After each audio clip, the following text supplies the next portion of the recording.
अस्सलाम वालेकुम नाज़रीन, आज 7 बजे में खुशामदीद। मैं हूँ आपके साथ आसमा इकबाल। आज कौन सी टॉप स्टोरीज़ हैं जो हम प्रोग्राम में डिस्कस करने वाले हैं, ये आपको बताए देते हैं। आज की सबसे अहम खबर नाज़रीन आ रही है लेफ्टिनेंट जनरल फैज़ हमीद के हवाले से, जिनको बाज़ाब्ता तौर पर अब चार्जशीट कर दिया गया है। आप जानते हैं कि 12 अगस्त 2024 से यानी इसी साल में पाकिस्तान आर्मी एक्ट की जो मुतालिका दफ़ात हैं, उन दफ़ात के तहत लेफ्टिनेंट जनरल फैज़ हमीद रिटायर्ड के खिलाफ फील्ड जनरल कोर्ट मार्शल की कार्रवाई जो है वो शुरू की गई थी। और अब उसी कार्रवाई के दौरान ये खबर सामने आई है कि उनको बाज़ाबिता तौर पर चार्जशीट कर दिया गया है।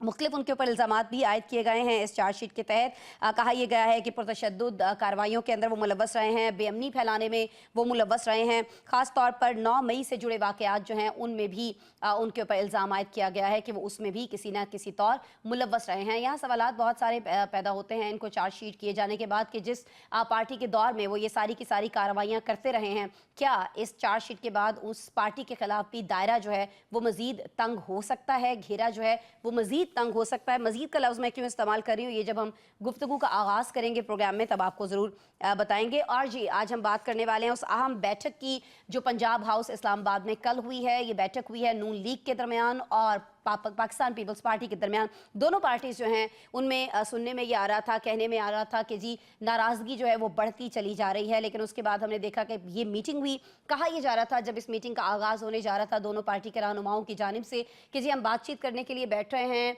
गिले शिकवे करेंगे एक दूसरे से और नाराज़गी जो है अगर कहीं मौजूद है तो वो ख़त्म हो जाएगी। लेकिन इस मीटिंग के बाद नाज़रीन जो बात और अंदर की कहानी सामने आई है वो यही है कि नाराज़गी ख़त्म नहीं हुई है, बल्कि ये जो नाराज़गी है ये मज़ीद बढ़ गई है और बहुत ही खुलकर पाकिस्तान पीपल्स पार्टी की जानिब से नून लीग के ऊपर इल्ज़ामात लगाए गए हैं कि आपने हमारे बहुत सारे ऐसे मुतालिबात जो खुद आपने प्रॉमिस किए थे वो पूरे नहीं किए हैं। वो कौन से मुतालिबात थे और अब जब ये नाराज़गी का इजहार खुलकर कर दिया गया है तो क्या कोई तब्दीली हम देख रहे हैं कि नून लीग की जानिब से आ रही होगी पाकिस्तान पीपल्स पार्टी के हवाले से जो उनकी पॉलिसी मौजूद है उसमें, या नहीं आ रही होगी, इस पर हम बात करेंगे। और साथ ही साथ आप जानते हैं कि आज दुनिया भर में इंसानी हुकूक का दिन मनाया जा रहा है। पता नहीं क्यों जब इंसानी हुकूक की बात होती है, आज भी जब हम डिस्कस कर रहे थे ऑफिस में कि कौन कौन से टॉपिक्स हमें रखने चाहिए, तो जब इंसानी हुकूक का टॉपिक सामने आया तो हमें बहुत सारे वो पाकिस्तानी याद आ गए जिन्हें ये पता तक नहीं है कि उनके असल में हुकूक हैं क्या। और हुकूमत और हुक्मरान जिनको वो अपने वोट के ज़रिए पावर में लेकर आते हैं, जब वो असम्बली तक पहुँचते हैं या वहाँ पहुँचते हैं जहाँ वो आवाम के लिए कुछ कर सकते हैं तो वो कुछ भी नहीं करते हैं। हाँ, अगर कुछ करते हैं तो उनकी हुकूक की पामाली ज़रूर करते हैं। ये पामाली हम किस तरह से देखते हैं? ये पामाली हम देखते हैं जब सड़क सड़क हमें कंटेनर्स लगे हुए दिखाई देते हैं। ये पामाली हमने हाल ही में देखी जब हमारे इंटरनेट जो हैं वो बिल्कुल बंद कर दिए गए, जब हमारे मोबाइल फ़ोन, हमारी सिम्स जो हैं उनको बंद कर दिया गया, जब हमारे बच्चों के स्कूल्स बंद कर दिए गए, जब हमारे घरों से बाहर निकलने के रास्ते बंद कर दिए गए। तो इंसानी हुकूक की पामाली पाकिस्तान में हम बहुत ज़्यादा देखते हैं। कब तक देखते रहेंगे? क्या कभी ये सिलसिला थमेगा, रुकेगा? आज इस पर भी डिस्कशन करेंगे। डिस्कशन जी हम किन से करने जा रहे हैं ये मैं आपको भी बता देती हूँ। काशिफ रफ़ीक साहब हमारे साथ मौजूद हैं, सीनियर सहाफ़ी, इस्लामाबाद स्टूडियो में तशरीफ़ रखते हैं। उनके साथ मौजूद हैं शहजाद अनवर फारूकी साहब, सीनियर सहाफ़ी हैं, इस्लामाबाद स्टूडियो में आज तशरीफ़ लाए हैं।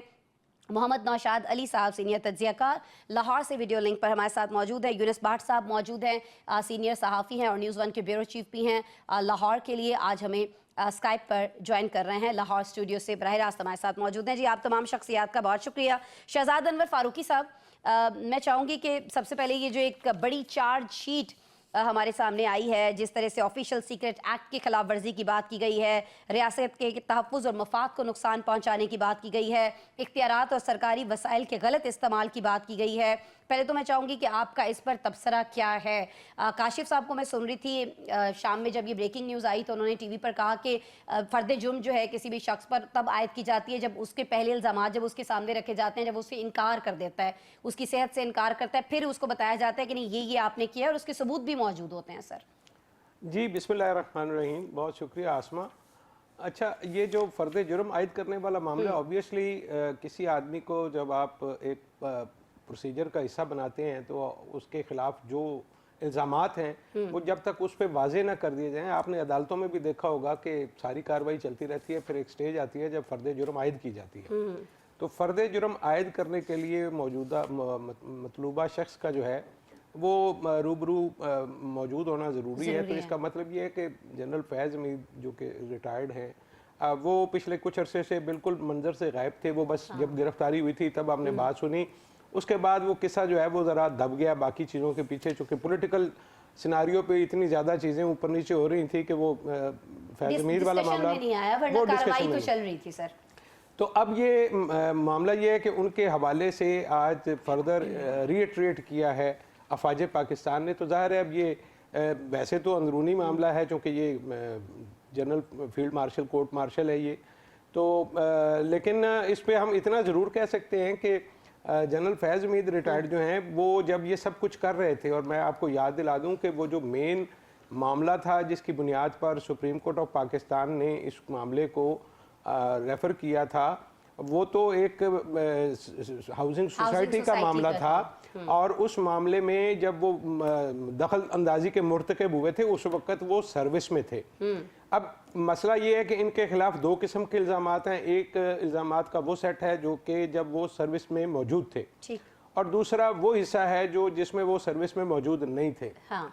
अच्छा, अब क्या ये सारे मामलात जो हैं वो किस तरह से आगे चलाए जाएंगे, क्योंकि इसका एक पॉलिटिकल एंगल भी है। वो जो एक सियासी जमात का आप जिक्र करते हैं, जब आप उस सियासी जमात के हवाले से कोई बात मनवाना चाहते हैं, कोई बाजू मरोड़ना चाहते हैं, तो फिर कहा यह जाता है कि शायद उस तरफ से इस पे पेशरफ्त की जाती है। लेकिन अभी बज़ाहिर तो ऐसा कोई मामला नहीं है कि किसी से कोई बात मनवानी है। तो मुझे लगता ये है कि ये जो फ़ौज के अंदर मामलात हैं शफाफ किस्म की एहतसाब के, तो ये उसकी जानिब एक कदम है। और जो भी है मेरा ख्याल है सामने आ जाएगा, इसके बावजूद के फ़ौज पाकिस्तान के अंदर होने वाली एहतसाब की कार्रवाइयाँ उस तरह से बराह रास्त लोगों को मालूम नहीं पड़ती, लेकिन जितना जानना ज़रूरी है मेरा ख्याल है वो सारा मामला जो है वो ज़रूर अवाम के सामने रखा जाएगा ताकि इस हवाले से अवाम का एतमाद हासिल किया। ठीक है काशिफ साहब, एहतसाब का ये सिलसिला जो पाक फ़ौज ने शुरू किया है, हम ये समझें कि ये आगे भी जारी रहेगा, और ये जो कार्रवाई है जिससे बहुत सारी चीज़ें जुड़ी हैं जिनकी जानिब इशारा किया है शहजाद साहब ने, उनको भी इसके हिसार में लाया जाएगा। ख़ास तौर पर मैं एक पार्टी की बात करना चाहूँगी, पीटीआई, नाम भी ले सकते हैं आप तो। बिस्मिल्लाहिर्रहमानिर्रहीम। देखिए, सबसे पहले तो इस बात को अप्रिशिएट करना चाहिए विद ओपन हार्ट कि जब से पाकिस्तान में गुफ्तगू शुरू हुई या जब भी हम ऑन एंड ऑफ देखते हैं तो एक ही चीज़ सामने आती है, जी फौज में एहतसाब नहीं हो रहा, अपने जर्नैलों को क्यों नहीं पकड़ रहे। अब पकड़ लिया ना जी, चार्ज कर दिया ना। अब ये जो चार्ज हुआ है ये दो एंगल हैं इसके। इधर से 9 मई के वाकयात के ऊपर बानी तहरीक इंसाफ समेत 70-72 लोगों के ऊपर फर्द जुर्म आयद हो चुकी है और उन्होंने सेहत जुर्म से इनकार किया। अब कोर्ट मार्शल का प्रोसेस थोड़ा सा डिफरेंट हुआ करता है। कोर्ट मार्शल का प्रोसेस ये होता है कि पहले जब आप पे चार्ज फ्रेम किया जाता है उससे पहले आपको तमाम चीज़ें विद एविडेंस दी जाती हैं। अगर कोई डिसिप्लिन फोर्स का बंदा एडमिट कर ले कि ठीक है जी मैं इसमें एडमिट करता हूँ, तो उसके बाद डिसिप्लिनरी एक्शन लेके उसको खत्म कर दिया जाता है, बाकायदा कोर्ट मार्शल नहीं किया जाता। ठीक है। एक एक्स डीजी ISI, एक लेफ्टिनेंट जनरल, उन्होंने कहा मैं फेस करूंगा, उसके ऊपर चार्जशीट आज फ्रेम हो गई है। अब चार्जशीट फ्रेम जो हुई है ना वो इतनी सादा नहीं है जी।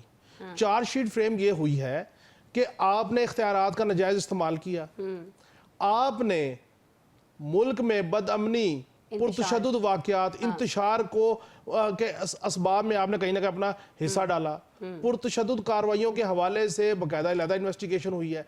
सो आप क्या समझते हैं कि एक इदारा अपने एक्स DG ISI को, अपने लेफ्टिनेंट जनरल को कोर्ट मार्शल कर रहा है और कोर्ट मार्शल करने के बाद क्या उनके पास एविडेंस नहीं होंगे?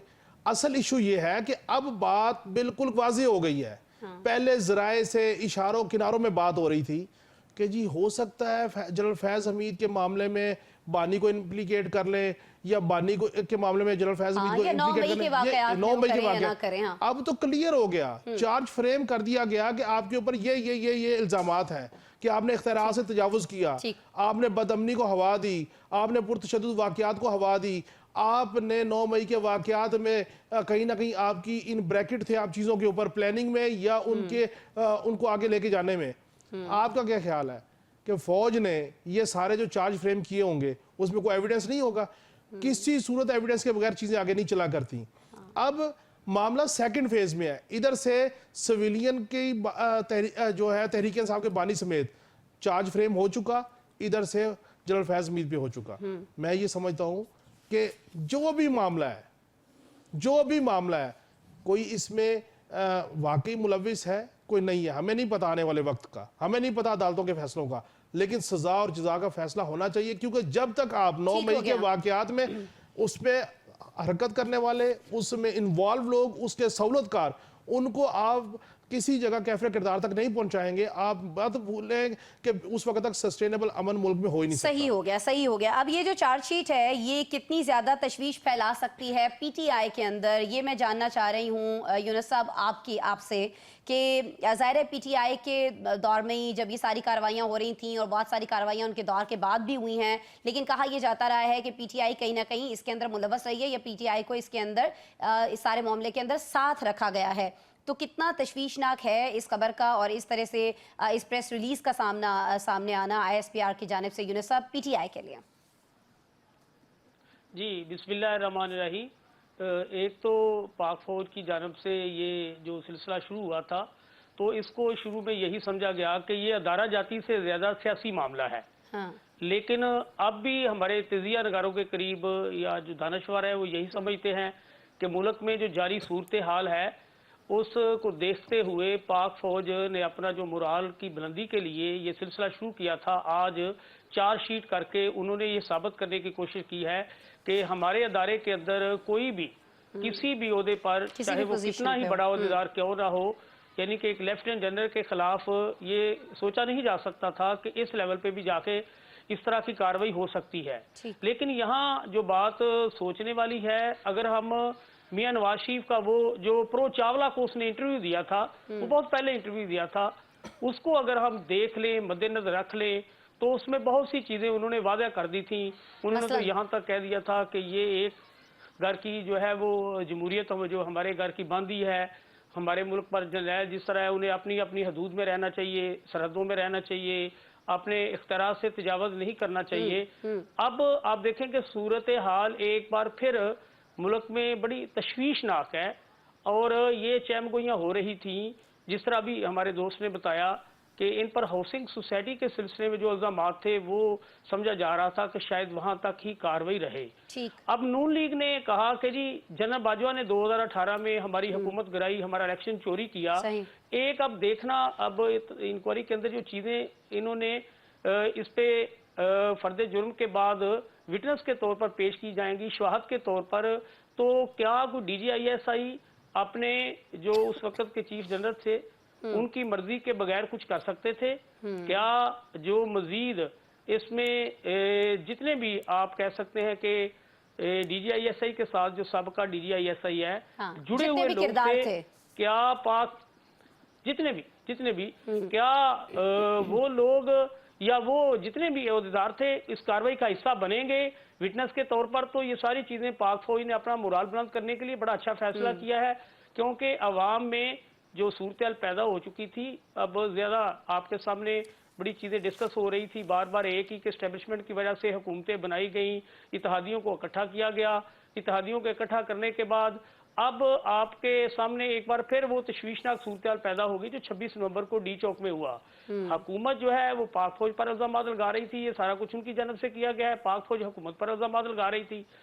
तो अब सारी चीज़ों को मद्देनजर रखते हुए इसमें एक नई चीज़ पैदा होगी जो हम देखने जा रहे हैं कि आने वाले दिनों में अब आपके सामने जो सूरत हाल मुल्क में है वो कोई पुरअमन नहीं है, ना ही अवाम के अंदर कोई इस तरह की इसे करार दिया जा सकता है कि अवाम मुल्क में सियासी जमातों से या किसी भी अदारे से मुतमिन हो।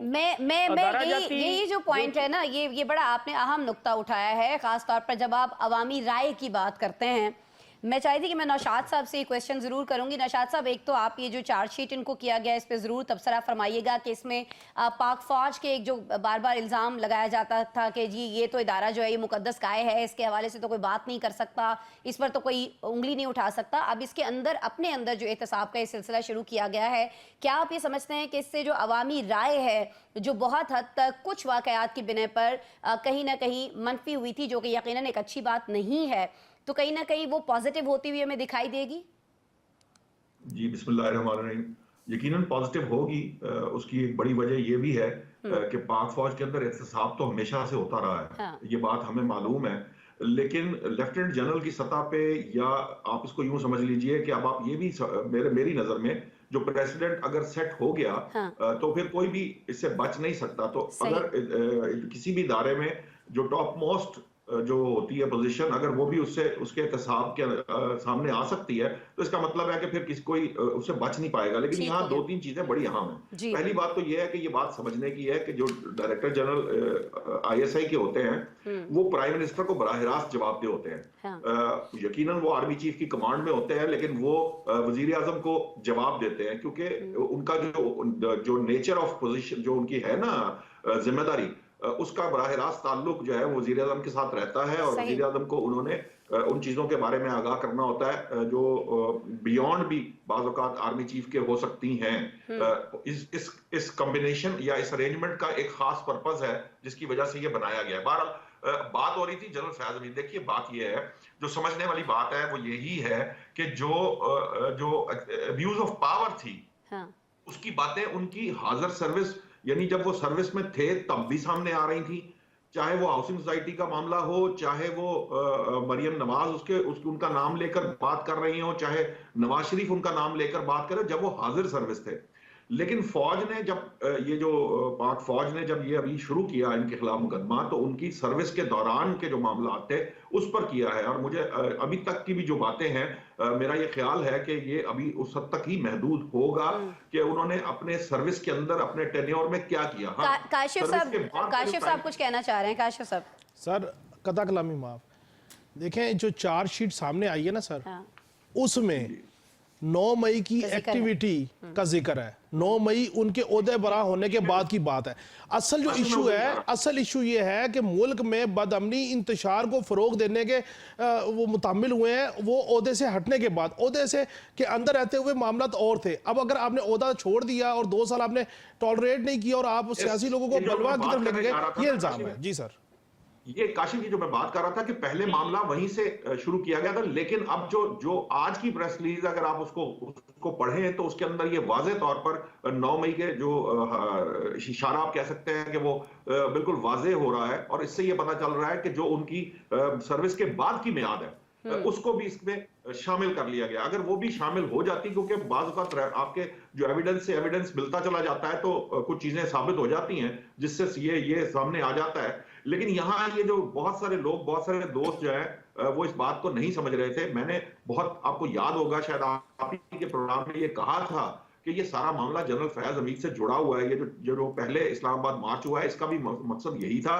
क्योंकि उन्हें ये बात उनके इल्म में भी, आप समझते हैं ना, एक जो सियासी जमात है जब वो हुकूमत कर लेती है तो उसके इतने जराए जरूर होते हैं कि उनको पता चल रहा होता है कि कहाँ पे क्या हो रहा है। तो उनको भी ये बात सामने आ रही थी कि जनरल फैज हमीद के खिलाफ जो है ना वो घेरा तंग हो चुका है। नौशाद साहब, एक सेकंड के लिए आपको रोकूंगी। शहजाद साहब ऐड करना चाह रहे हैं। जी शहजाद साहब। एक फिक्र मैं कह दूं सिर्फ, यूनुस साहब आते हैं आपकी तरफ, आते हैं। एक फिक्र मैं कह दूं कि मार्च तो इससे पहले भी इस्लामाबाद में आए थे, तो फिर उनको भी देख लेना चाहिए कि वो कैसे आए थे। लेकिन हम शायद बहुत ज़्यादा पीछे नहीं जाना चाहते, हम सिर्फ अपनी मर्जी का एहतसाब करना चाहते हैं। लेकिन उस बात से कतई नज़र मेरा ख्याल है इस बात का ताल्लुक आज जो सुप्रीम कोर्ट ऑफ पाकिस्तान ने कहा कि 9 मई के हवाले से जो PTI की एक दरख्वास्त थी कि उसका जुडिशल रिव्यू होना चाहिए, मेरा ख्याल है ये मामला जुड़े हुए हैं, इसीलिए अफवाज पाकिस्तान को आज इस तरफ से अपना बयान जो है वो जारी करना। ठीक हो गया। जी यूनुस साहब।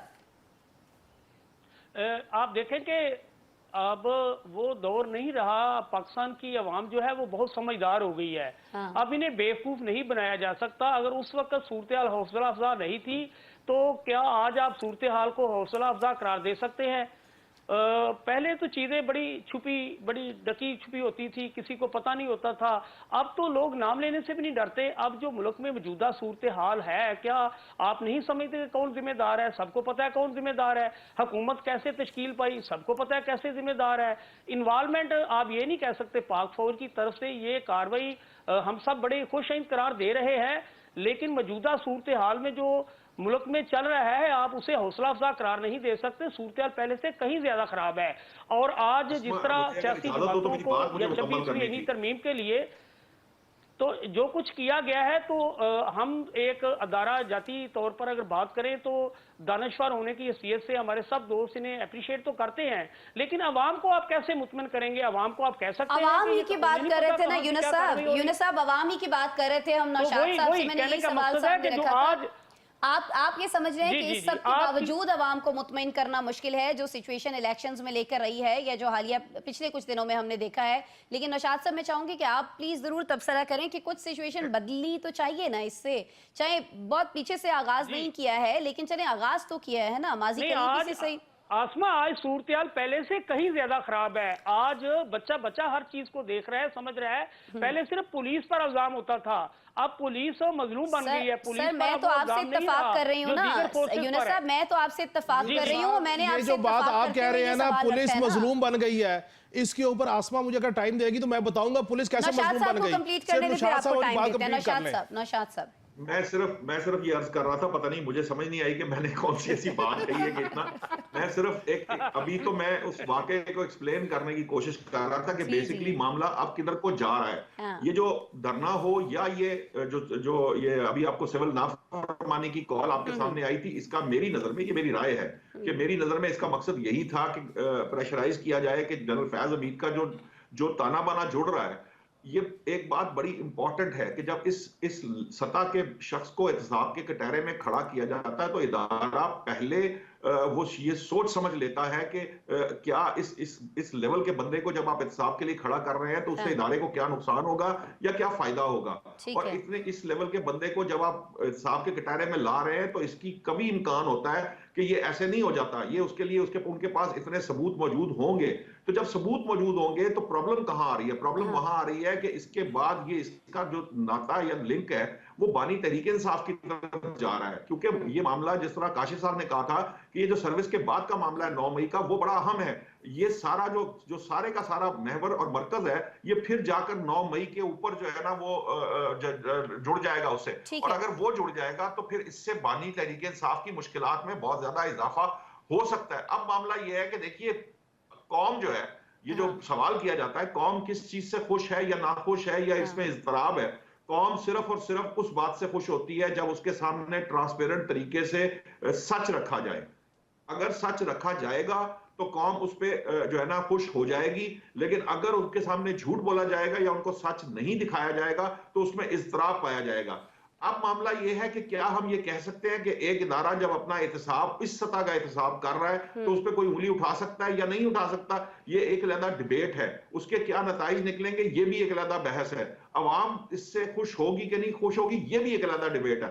असल मामला ये है कि जो बात सामने और वाजे नजर आ रही है वो ये है कि जनरल फैज हमीद जो है उनके ऊपर जब ये चार्जशीट किए ठीक हो जाने गया। का मकसद ये है नौशाद कि साहब, मेरी टाइम नजर कम में यही है। है शहजाद साहब, कि नौशाद साहब, ये मैं आपसे बानी रिक्वेस्ट तहरीक इंसाफ करूंगी, के लिए मामला खराब हो रहा है। ब्रेक लेते हैं ना, ब्रेक लेते हैं। मैंने अभी काशिफ साहब इस पे कमेंट करना चाह रहे हैं, शहजाद साहब भी कुछ कहना चाह रहे हैं, वापस आते हैं नाज़रीन ब्रेक के बाद। वेलकम बैक जी। नौशाद साहब जब गुफ्तगू फरमा रहे थे कि जी अवाम किस चीज़ से खुश होते हैं, किससे नहीं होते, तो काशिफ साहब कुछ कहना चाह रहे थे, तब शहजाद साहब की तरफ भी मैं आऊँगी। काशिफ साहब, आप फरमाइएगा। मैं सिर्फ इतनी बात ऐड करना चाह रहा था कि हजूर, अवाम ने खुश होना है महंगाई में कमी से, अवाम ने खुश होना है आसूदा हाल होने से, अवाम ने इस बात से खुश नहीं होना कि बानी तहरीक इंसाफ आगे वज़ीर आज़म बन जाए और शहबाज शरीफ जाके जेल में बैठ जाए। जो बात मेरे भाई यूनुस बाट साहब कह रहे हैं कि पुलिस जो है वो मजलूम हो गई है, खुदा का नाम ले, खुदा का नाम ले। अगर उसने किसी को वोट दिया है तो उसी को हुक्मरान बनाया एक जाए। मिनट मेरी बात सुन लें। काशिफ साहब, 2018 में 2018 में भी हुकूमत किसने बनाई थी? 2013 में हुकूमत किसने बनाई? 2007 में हुकूमत किसने बनाई थी? आपको आज की अगर रजीम से एतराज है तो फिर आप पीछे से शुरू कीजिए। मेरा सिर्फ एक जुमला, अगर पुलिस मजलूम है, खुदा का वास्ता है हजूर, 9 मई के मामलात में, उससे पीछे के मामलात में पुलिस वालों को जिसने जाके नाम दिया उन्होंने उठा के उनको इम्प्लीकेट किया। अल्लाह को माने, ये तो बताया कि अवाम के ऊपर जुल्म पुलिस ने किया, किसके कहने पे किया है यूनुस साहब? किन किन को उठा के उन्होंने जेलों में नहीं डाला, थानों में नहीं डाला, और सिर्फ इस वजह पुलिस तो खुद नहीं कर काशिफ भाई, थोड़ा सा हमें भी मौका दे। जी, काशिफ भाई, प्लीज। माशाल्लाह आप सीनियर आदमी है, काबिल एहतराम है। काशिफ भाई, अब मुल्क में किसी भी जगह, किसी भी खित्ते में, किसी भी शहर में कोई कार्रवाई हो रही होती है ना, तो आपको आसमा को, हमारे सब दोस्तों को पता होता है कि अहकामात कहाँ से जारी हो रहे होते हैं। कहाँ से जारी होते हैं? मुझे नहीं पता हम बहुत ज्यादा इसको बहुत ज्यादा डिटेल में पीछे नहीं जाना चाह कहाँ से रहे। जारी होते हैं? यूनुस साहब सारे यूनुस आप साहब बात सारे सुनिए, मुकर बात सुनिए जाएंगे, ना, आप बात खुदा के सुनिए। वास्ते इस तरफ ना अच्छा, जाएं, ये सारे नहीं, मुकर नहीं, जाएंगे। नहीं, बात थोड़ी किसी ने नहीं, आपका नहीं। साथ नहीं देना, हाँ, आप बिल्कुल अच्छा। उस तरफ मत तन्हा रह जाइए, जाएंगे वो आप। तोतिया जी, मन बात- मोतिया उस गली मत जाइए। अच्छा। ये आपका साथ किसी ने नहीं देना। हाँ। मैं सिर्फ एक गुजारिश करना चाह रहा था, वो ये सिर्फ आप इतनी दे है। देना साथ, आप बता देंगे, हम तो नहीं साथ मैं सिर्फ देने इतनी वालों गुजारिश में। करता हूँ कि हम अगले सेगमेंट में फिर हम जी। चलें बोल लें। जी यूनुस साहब, मैं देखें, आप पंजाब पुलिस ले लें, आप किसी भी सूबे की पुलिस ले लें, तो कहाँ से अहकामात जारी होते हैं आप सबको पता है। कौन किसके कहने पे कार्रवाई करता है। आपकी हुकूमत के पास तो एक डीपीओ को तब्दील करने के वो अहकामात जारी नहीं कर सकते। एक हाजिर सर्विस डीपीओ जो बखर थे, तो डीपीओ बखर जब 26वीं तरमीम का मामला था तो लाहौर में उसके घर पर जो रेड हुआ तो हाजिर सर्विस डीपीओ ने माजरत कर ली कि इन हालात में मैं काम नहीं कर सकता। सारी अब्दुल्ला लाख हमारे हिस्ट्री बड़े सबके जाती सामने है। दोस्तों में यूनुस शामिल साहब है। आप अपनी जगह पे बिल्कुल बजा फरमा रहे हैं। शहजाद साहब मैं चाहूंगी आप ऐड कर लें, फिर अगले टॉपिक पे भी जाना। मैं यूनुस साहब सिर्फ इतना कहना चाहता हूँ कि काश मेरे पास तौहीन हुकूमत का कोई इख्तियार होता तो फिर मैं आपसे गुफ्तगू करता। ये जो आप हुकूमत पे इतने संगीन तौहीन कर रहे हैं ना, तो इसकी फिर आपको मैं पता चलता। लेकिन मैं आपको ऑन अ सीरियस नोट एक बात बता दूं, जनरल रिटायर्ड फैज़ हमीद को इम्प्लीकेट करने का और ट्रायल करने का मतलब सिर्फ एक है। अगर बानी पीटीआई इसके साथ मुलव्वस नहीं होते और उनको कोई सज़ा नहीं दी जाती तो फिर जनरल रिटायर्ड फैज़ हमीद के खिलाफ कार्रवाई का कोई मकसद नहीं है। अगर जनरल फैज़ हमीद के खिलाफ कोई कार्रवाई होती है तो इसका मतलब ये है कि अल्टीमेटली ये बात उधर ही जा रही है जिसका डर यहाँ पे बहुत सारे लोग जिसका इजहार कर रहे हैं। अदरवाइज मतलब जनरल रिटायर्ड फैज़ हमीद क्या, आपने इससे पहले भी जनरल असद दुरानी का आपने बयान भी पढ़ा होगा जो उन्होंने सुप्रीम कोर्ट में जमा करवाया था, उसके बाद होने वाले मामलात में किस तरह से एजेंसियों की इन्वॉल्वमेंट रही। तो उनको तो आप जस्ट आफ्टर जस्ट मतलब स्लैप ऑन द रिस्ट के बाद आप छोड़ सकते हैं, लेकिन अगर नहीं छोड़ा जाएगा तो इसका अल्टीमेट मतलब यही है। अदरवाइज उसके एक नई रवायत कायम करने का कोई फायदा नहीं होगा अगर उसमें बानी पीटीआई को सजा नहीं दी आप जाती। ठीक कह रहे हैं, आप ठीक कह रहे हैं कि ये मैसेज डायरेक्ट बानी पीटीआई को है। बानी पीटीआई को मैसेज देने का मकसद अब भी यही है कि आप राह रास्त पे आ जाएं, सिस्टम को चलने दें। ये बात काफी हद तक दुरुस्त थी कि जब मोहसिन नकवी और राणा सनाउल्लाह के दरमियान बात हुई तो यही तय पाया था कि इनको छोड़ दिया जाए, टीपी के भिजवा दिया जाए और इसे कहें सिस्टम चलने दें, आप सिस्टम को खराब ना करें और बाहर आके आप जो भी हुकूमत है इसको अपना काम करने दें। तो जब वो ये बात नहीं माने थे तो वहाँ हालात खराब हुए और अब भी उसको समझाना मकसद है कि हमने ये मामला चलाना है। अगर आप नहीं समझेंगे तो अगर जनरल टायर उधर से तो लेकिन सर मुज़ाकरात की बात की जा रही है और जब मुज़ाकरात की बात हो रही है, मैं पीटीआई की बात कर रही हूँ काशिफ साहब, और मैं आप ही की तरफ आना चाह रही हूँ कि जब हम पीटीआई के मुज़ाकरात की ऑफर की बात करते हैं तो मुज़ाकरात तो एक और जगह पे भी हुए हैं। मैं चाहूँगी कि उसको उससे लिंक करते हुए आप गुफ्तगू का आगाज़ कीजिएगा। ये पाकिस्तान पीपल्स पार्टी और नून लीग के दरमियान जो इस्लामाबाद में अहम बैठक हुई है, कहा यह जा रहा है कि बड़े गिले शिकवे हुए हैं और उसका जवाब कोई नहीं था नून लीग के पास। जो भी लोग ये समझ रहे हैं कि इदारे दबाव डाल रहे हैं कि खान साहब अच्छे बच्चे बन के केपीके में बैठ जाएं, हजूर खान साहब तरले मार रहे हैं कि अल्लाह दा वास्ता में ना मुज़ाकरात करो, मैंने कमेटी बना दी, मैं हर तरह से मुज़ाकरा करने को तैयार हूँ। अब तो उमर अयूब साहब कहते हैं हम इंसान हो या फरिश्ते हो सबसे बात करने को तैयार है, उनसे भी बात करने को तैयार है जिनका मैंडेट नहीं मानते। एक बात देखिए, पीपल्स पार्टी और नून लीग का मामला क्या है? नून लीग और पीपल्स पार्टी का मामला ये है। आप इत्तेफाक करते हैं या आप इख्तलाफ करते हैं? मैं आती हूँ इस पे, जब मैं आपकी तरफ आऊंगी तो प्लीज आप खुल के अपनी बात कीजिएगा। अभी काशिफ साहब मैं चाह रही हूँ कि सिर्फ वो कंप्लीट कर ले, फिर मैं आप ही के पास आ रही हूँ। सर, नून लीग और पीपल्स पार्टी का मामला ये है कि नून लीग और पीपल्स पार्टी का जो भी डिसएग्रीमेंट है, जो भी इख्तलाफ है, वो मरकज में नहीं है। असल मसला पंजाब का है कि जिन अजला में पीपल्स पार्टी मजबूत है, उनके अरकान असम्बली जीते हुए हैं, वो चाहते हैं वहां पे इंतजामिया उनकी मर्जी की लगे, वो पुलिस ऑफिसर्स हों, वो डीसीज हों, वो कुछ और हों। दूसरी बात ये है कि वो चाहते हैं कि हमें हमारा कुशन दिया जाए। अब मसला ये है कि हुकूमत ये कहती है कि हम आपको आपका कुशन से ज्यादा देने को तैयार है, आप आए हुकूमत का हिस्सा बन जाए। ऐसा नहीं हो सकता कि हुकूमत में बैठ के अवाम का गमो गुस्सा, अपोजिशन का गमो गुस्सा हम बर्दाश्त सारा का करें सारा, और बिल्कुल। आप सिर्फ आईनी मुद्दे लेके मौजे करें। सही। लेकिन मैं आपको बताऊं ये कोई इतनी ऐसी बात नहीं है, क्योंकि पीपल्स पार्टी के साथ पीटीआई ने बैठना नहीं है। ठीक। पीपल्स पार्टी और नून लीग ने इसी तनख्वाह पे काम करना है। और मुझे तो ये लग रहा है ये कि झगड़े वो- भी इस तरह से चलते ये रहेंगे झगड़े फिर? वगड़े नहीं है जी, ये लेन देन की बात है। पीपल्स ये तो पार्टी इसी तरह से चलती मतलब ये रहेगी, मामला सियासी जमातें निपटेगा नहीं। थोड़ी हैं, ये कॉर्पोरेट कंपनीज हैं, एक दूसरे का शेयर लेना चाहती हैं, एक दूसरे ठीक है। का चीजों को एंटरटेन करना चाहती हैं। और ये देखिएगा आपको कुछ अरसे बाद वो पीपल्स पार्टी जो से वो तो राजीबाजी हो यूनुस जाएगी साहब और आप काम बता चलेगा देना आगे। फिर ये शेयर मिलेगा पाकिस्तान पीपल्स पार्टी को जिस शेयर की डिमांड की जा रही जी है? मैं वही मैं बता रहा हूँ, जिस तरह काशिफ साहब बता रहे हैं ये बात 100% दुरुस्त है कि इनके दरमियान जो तय पाया था यही था कि जनूबी पंजाब में जितनी भी ब्यूरोक्रेसी होगी वो पाकिस्तान पीपल्स पार्टी के कहने पर ही तैनात की जाएगी, जिस पर अमल दरामद नहीं किया गया। पिछले दिनों वज़ीर आला पंजाब और गवर्नर पंजाब के दरमियान तो जो वीसी तैनाती थी उस पर फड्डा पड़ गया था हुआ था, और बिल्कुल। इनके दरमियान जो कुछ हुआ, फिर गवर्नर ने जिस तरह खुलकर मुखालफत की, मैडम मरियम ने जो कुछ कहा सबके सामने है। ना सिर्फ पंजाब में ये मसला खराब है, वफाक में भी है।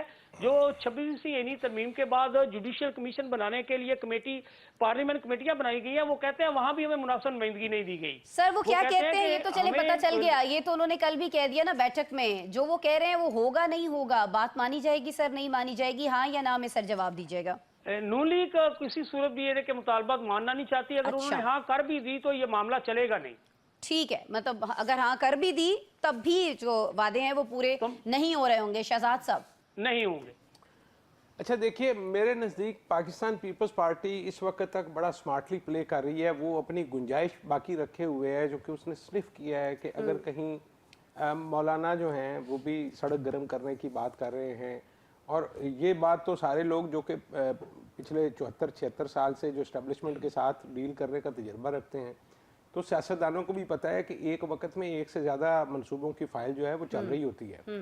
तो एक प्लान तो वो है जो हमने पहले सेगमेंट में हमने डिस्कस किया कि ताकत के ज़ोर पे हम करेंगे और सब कुछ करेंगे और इसको इसी तरह चलाएंगे। लेकिन अगर कहीं कभी किसी डिज़ाइन में कोई तब्दीली हुई तो उसके लिए पीपल्स पार्टी अपनी तैयारी कर रही है। पीपल्स पार्टी ने इसीलिए कोशिश की, और आपके ख्याल में ये जो अभी रिसेंटली सदर जरदारी ने वो बिल पे साइन किए बगैर वापस भेजा है, तो वो क्या सदर जरदारी का अपना फैसला था? ऐसा तो हरगिज़ नहीं है। वो तो इस्टेब्लिशमेंट के साथ बड़ा गुडी गुडी खेल रहे हैं।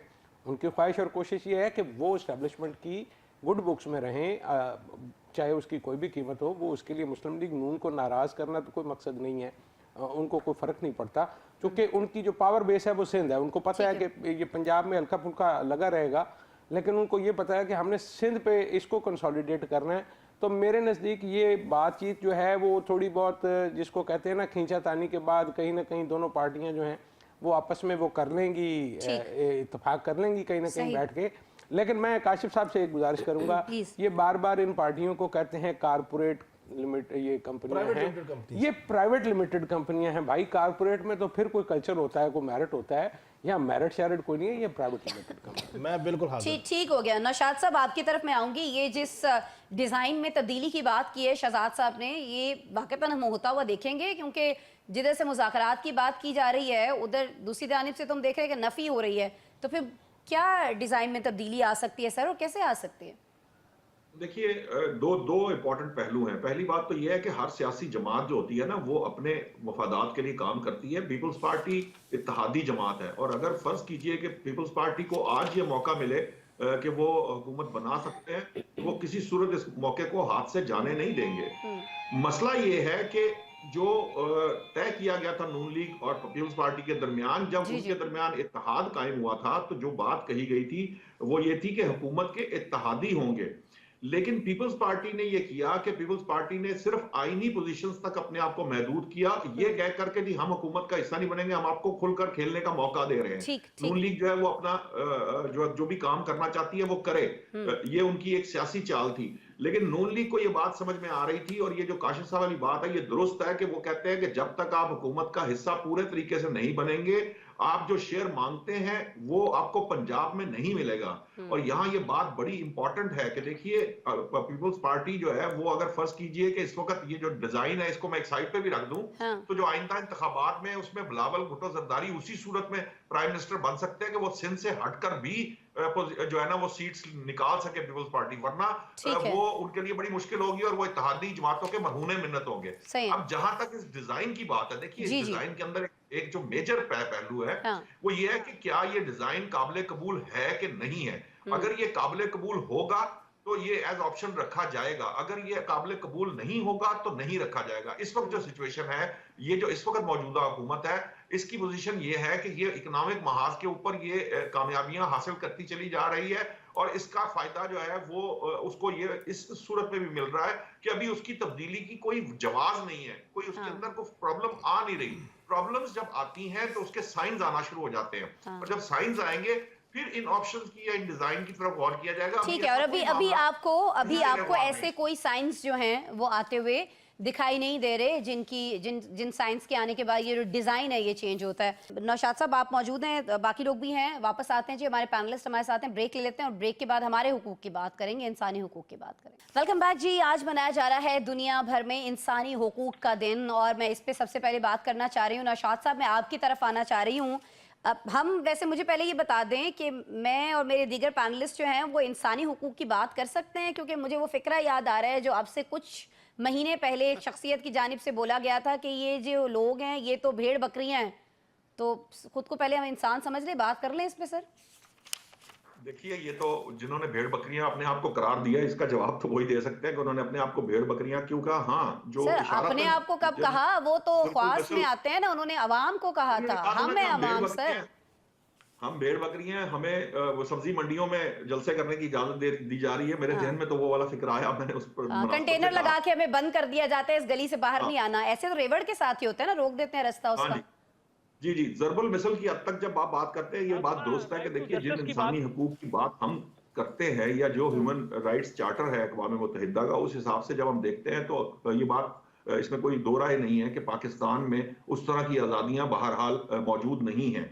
ये तमाम, मतलब फर्ज कीजिए आप मुझसे इख्तिलाफ करें, ये आपकी जो इस वक्त हुक्मरान जमातें हैं या जो हुक्मरानी करती रही हैं, जब अपोजिशन में होती है तो यकीन कीजिए सबसे ज्यादा इंसानी हकूक के बारे में गुफ्तगू ये करती हैं, हुकूमत में आके भूल जाते हैं क्योंकि इनको जरूरत नहीं रहती इंसानों की। चूंकि इंसानों की जरूरत नहीं रहती, इसलिए इंसानी हकूक की भी पामाली जो मुमकिन हर मुमकिन तरीके से करते हैं। मैं ना कल एक सोशल मीडिया पे एक वीडियो देख रहा था, उसके अंदर बरतानिया में एक साहब जो है वो वीडियो बना रहे थे और उन्हें पुलिस वाला रोक रहा था।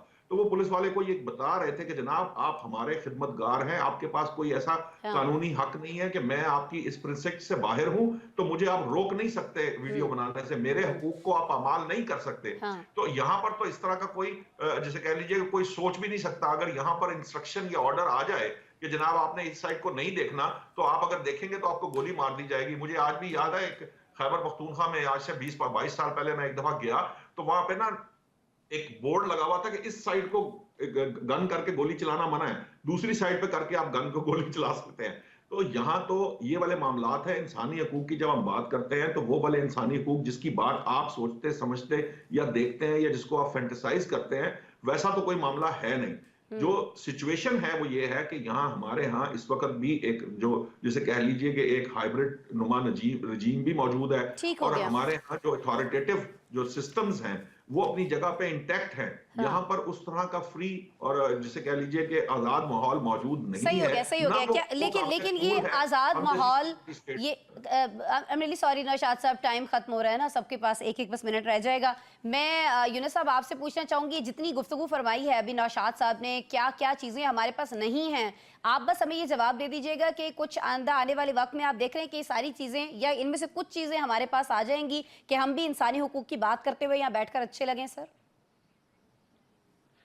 आसमा, आपने जिस तरह सवाल पहला किया, बात वही है भेड़ बकरियों वाली। आप देखें कि राइट टू जस्टिस की जब बात की जाती है तो साबिक चीफ जस्टिस जब बैरून मुल्क जाके उन्होंने एक मुकदमा दायर किया तो वो मुकदमा तो खारिज हो गया है, लेकिन यहाँ पाकिस्तान में ये कहा गया कि जिन जिन लोगों ने वहाँ किया उनके रिश्तेदारों के घरों में जो कुछ हुआ आपके इल्म में है, उनके पासपोर्ट जो है वो कहा गया कि जी ब्लॉक कर देंगे, उनके घरों पर छापे मारे गए। दूसरा दहशतगर्दी का मुकदमा आप देखें कि सड़क पे जा रहे होते हैं, हर बंदे के खिलाफ दहशतगर्दी का मुकदमा दर्ज हो रहा है। अगर अदालत किसी को छोड़ भी देती है तो जब तक स्टेट उसे छोड़ना नहीं चाहती वो बंदा घर नहीं जा सकता। जितना मर्जी आप कह लें कि वो कहते नहीं ये तो तेरे अब्बा जी के खिलाफ जनाब 2000 कोई 20 ਦੇ ਵਿੱਚ या ये भी पीछे 10 ਦੇ ਵਿੱਚ एक मुकदमा दर्ज हुआ है जनाब, उसमें भी मुलजम है। नहीं, ये एक ताया के खिलाफ मुकदमा दर्ज हुआ था 20 साल पहले, तो आपने ये भैंस चोरी की थी। कहने का मकसद ये है कि यहाँ आप देखें कि हर मुकदमे में आजकल दहशतगर्दी की दफात का जो है इजाफा किया जा रहा है। चाहे आप सड़क पे आ रहे हैं, हर बंदे के खिलाफ दहशतगर्दी का मुकदमा दर्ज हो जाता है। हाँ, आपने देखा होगा कि कानूनदान जस्टिस एतजाज अहसन ने कहा था कि ये काम तो भुट्टो जनरल ज़िया-उल-हक के दौर में भी हुआ था, जो कुछ नहीं हुआ था, जो कुछ आज हो रहा है। उस दौर में अगर किसी को गिरफ्तार करने जाते थे तो सिर्फ उसी को करते थे, घर से खवातीन को नहीं उठाया जाता था, ना ही इनकी कोई फैमिली के दीगर लोगों के साथ ये सलूक किया जाता था जो कुछ आज हो रहा है। तो यहाँ आपके सामने जो इंसानी हकूक की खिलाफवर्जियां हैं, ये कोई ढकी छुपी नहीं है। अब जिस तरह के मामला हैं कि अगर आप पीटीआई का कोई बच्चा एक झंडा लेके भी शादमान की सड़क से गुजरता था तो अगर वो जेल में रह के वापस भी आ गया तो यहाँ उसकी गिरफ्तारी हो जाती थी।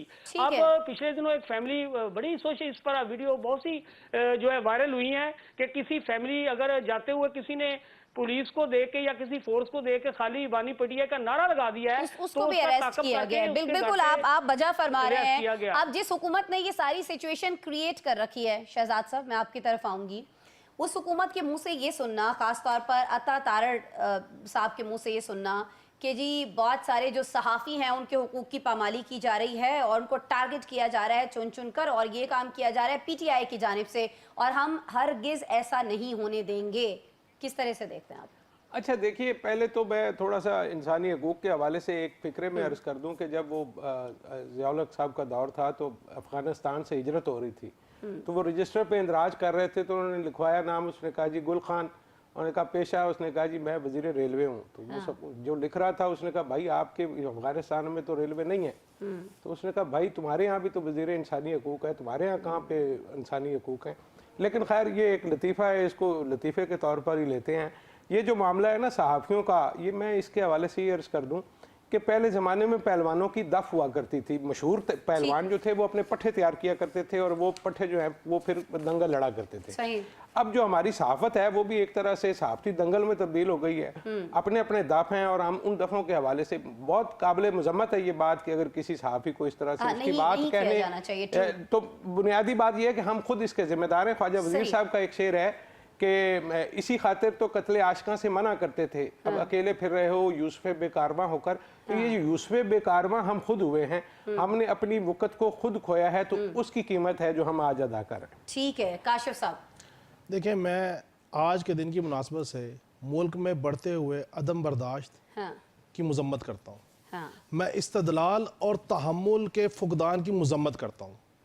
मैं इंसानी हकूक़ के मामले पे गुफ्तगू करने वाले तमाम सियासी प्राइवेट लिमिटेड कंपनीज़, सियासी मतलब तमाम सियासी प्राइवेट लिमिटेड कंपनीज़ के गुफ्तगू की, नरेटिव की, इनके अमल की मजम्मत करता हूँ, क्योंकि ये सारे के सारे सियासी लोग जो हैं अपोजिशन में होंगे तो पीटीआई को हम याद आएंगे, नून लीग पीपल्स पार्टी को हम याद आएंगे, हुकूमत में जाएंगे तो कहेंगे जी बिला वजह किरदार कुशी करते हैं, क्योंकि हमें सुनने की आदत नहीं रही।